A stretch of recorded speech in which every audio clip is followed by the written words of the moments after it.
عبد الرحمن بن ملجم ملعون کا سن لیجیے پھر آج. مولا کا گورنر تھا یمن کا. مولا کو بہت پسند تھا, اسے معزول نہیں کیا, بہت سے لوگوں کو بس سب کو معزول کر دیا, اور اسے کہا کہ تم اپنے جیسے 10 افراد کو بھیجو جن کی میں تربیت کروں, جو پھر یمن کو چلائیں گے. مولا مسجد بچھا کے بیٹھے, 10 افراد آئے. مولا نے پہلے کا پوچھا نام بتاؤ, بلدیت, سب کو تعارف ہو رہا ہے, سب کو بتا رہے ہیں کون کون ہیں یہ لوگ. دوسرا, تیسرا, چوتھا, چھٹے آدمی سے پوچھا بھائی تمہارا نام کیا؟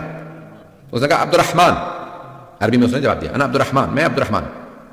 مولا نے اس کو دیکھا اور کہا انا للہ و انا الیہ راجعون. اس نے فوراً پلٹ کے پوچھا آپ نے کلمہ استرجاع کیوں پڑھا؟ مولانا نے کہا تیرے باپ کا نام کیا؟ اس نے کہا انا ابن ملجم, میں ملجم کا بیٹا. تو مولانا نے کہا انا للہ و انا الیہ راجعون. کلمہ استرجاع دوبارہ پڑھا. اس نے کہا کیا بات ہے, کیا میں مرنے والا ہوں؟ مولانا نے کہا مرادی انت, تو مرادی ہے؟ عبد الرحمن ابن ملجم ہے, مرادی قبیلے سے مراد. اس نے کہا کہ ہاں. مولانا نے پھر کہا انا للہ و انا الیہ راجعون. کہا کیا بات ہے, آپ بار بار کلمہ استرجاع کیوں پڑھ رہے ہیں؟ یا میں مرنے والا ہوں؟ مولانا نے کہا نہیں, تو میرا قاتل ہے. اس نے کہا قاتل نہیں, میں تو آپ کا چاہنے والا ہوں.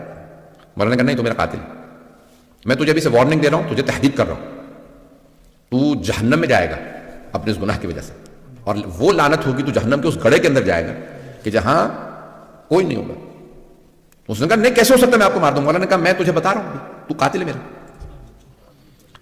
ایک مرتبہ اس نے کہا کہ بھائی کیسے ہو سکتا ہے, آپ مجھے مار دیں ابھی مار لیجیے. مولانا نے کس جرم میں, جو تم نے بھی کیا نہیں.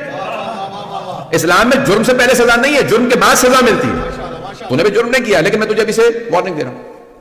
اب اسے اندازہ نہیں, آہستہ آہستہ وہ ایک فاحشہ کا جو ہے وہ عاشق ہو گیا.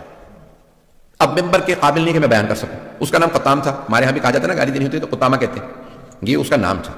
اس نے بھی شرط رکھی, اور وہ بھی مولا کی دشمنوں میں سے تھی اور ملعونہ تھی, اور بہرحال کہ بھی میں شادی کروں گی لیکن مجھے ایک کنیز چاہیے, 5000 دینار چاہیے, اور علی بن طالب کا سر چاہیے. الوقائع والحوادث میں اس روایت کو لکھا. کچھ لوگوں نے کہا ہے معاویہ سے بھی لنکس تھے, اور پھر اس نے کہا کہ نہیں میں ایسا نہیں کر سکتا, اور پھر آہستہ آہستہ کہا کہ ٹھیک ہے میں ایسا کروں گا. اور کیا کیا اس نے, یہ گیا خانہ کعبہ میں, خلاف خانہ کعبہ پکڑ کے اس نے قسم کھائی کہ میں علی کا قتل کروں گا.